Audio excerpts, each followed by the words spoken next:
തഞ്ചാവൂർ പഴയ ബസ് സ്റ്റാൻഡിൽ നിന്നും ഏകദേശം 500 മീറ്റർ അകലെയാണ് തഞ്ചാവൂർ മറാത്ത പാലസ് സ്ഥിതി ചെയ്യുന്നത്.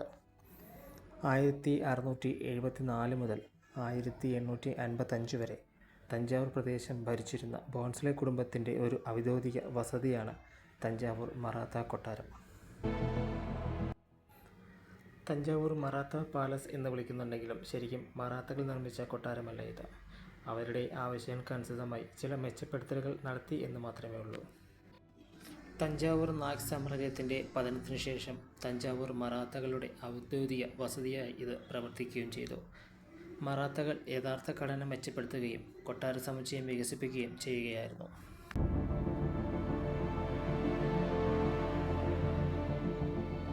ഇതിൽ സരസ്വതി മഹൽ ലൈബ്രറി മ്യൂസിയവും ആർട്ട് ഗാലറിയുമാണ് ഇവിടെ ഏറ്റവും പ്രധാന ആകർഷണം. 1535 തഞ്ചാവൂർ പിടിച്ചെടുത്ത നായ്ക്കന്മാരും ഭാഗികമായി 1676 മുതൽ 1855 വരെ ഭരിച്ചിരുന്ന ഒരു പ്രാദേശിക മറാഠ രാജവംശം ചേർന്നാണ് ഈ അതിഗംഭീരമായ ഒരു സമുച്ചയം നിർമ്മിച്ചത്. ഈ കാണുന്നതാണ് ആഴ്സണൽ ഗോപുരം. ഏകദേശം 192 അടി ഉയരമുള്ള 8 നിലകൾ നിറഞ്ഞ ഒരു ഗോപുരം. യൂറോപ്യൻ രാജ്യങ്ങളിൽ നിന്നും ഇറക്കുമതി ചെയ്ത ആയുധങ്ങളും വെടിക്കോപ്പുകളും സൂക്ഷിക്കുന്നതിനുള്ള ഒരു ഇടമായും കാവൽ പുരമായും ഇത് ഉപയോഗിച്ചിരുന്നു. കൊട്ടാരത്തിൻ്റെ താഴത്തെ നിലയിൽ ചുറ്റും ധാരാളം ശിലാശില്പങ്ങൾ നമുക്ക് കാണാൻ സാധിക്കും.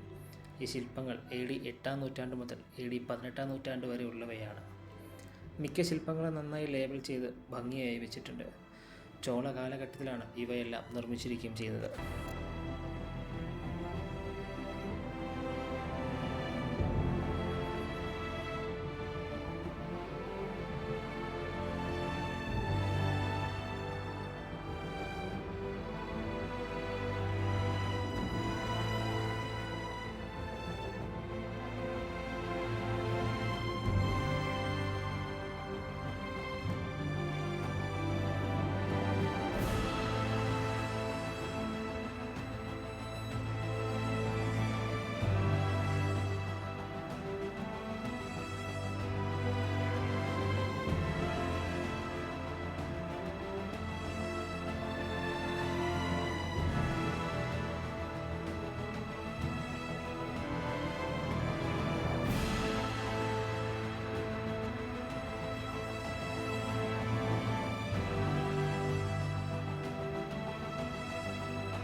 പതിനാറാം നൂറ്റാണ്ടിൽ തഞ്ചാവൂരിലെ നായ്ക്കർ രാജാക്കന്മാർ സ്ഥാപിച്ച ഏഷ്യയിലെ ഏറ്റവും പഴക്കം ചെന്ന ഒരു ലൈബ്രറിയാണ് സരസ്വതി മഹൽ ലൈബ്രറി. തമിഴിലും സംസ്കൃതത്തിലും മറ്റു ചില തദ്ദേശീയ ഭാഷകളിലും എഴുതിയ താളിയോല കയ്യെഴുത്തു പ്രതിമകളുടെയും പേപ്പറിൻ്റെയും അപൂർവ ശേഖരം നമുക്ക് ഇവിടെ കാണാൻ സാധിക്കും. സരസ്വതി മഹൽ ലൈബ്രറിയിൽ വീഡിയോഗ്രാഫി അനുവദനീയമല്ലാത്തതിനാലാണ് കാഴ്ചകളൊന്നും കാണിക്കാൻ സാധിക്കാത്തത്.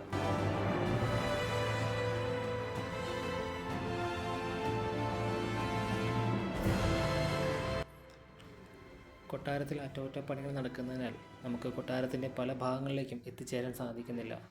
താൽക്കാലികമായി അവിടേക്കുള്ള പ്രവേശനം നിർത്തിവച്ചിരിക്കുകയാണ്.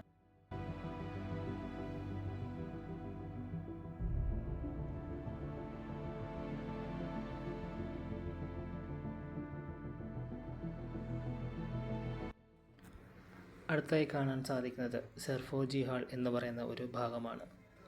ഈ ഹാൾ സെർഫോജി രാജാവിൻ്റെയും അദ്ദേഹത്തിൻ്റെ പിൻഗാമികളുടെയും പാർപ്പിട കൊട്ടാരമായി ഉപയോഗിച്ചിരുന്നു.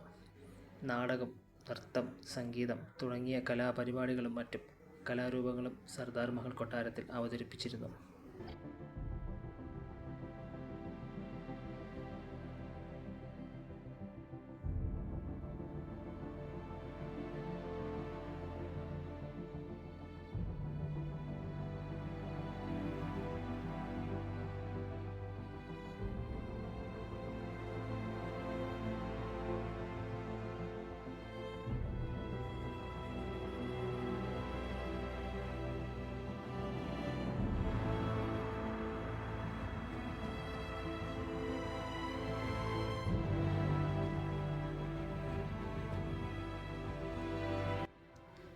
ഇതിൻ്റെ മുകളിലാണ് സീക്രട്ട് ചേംബർ എന്ന് പറയുന്ന ഭാഗം.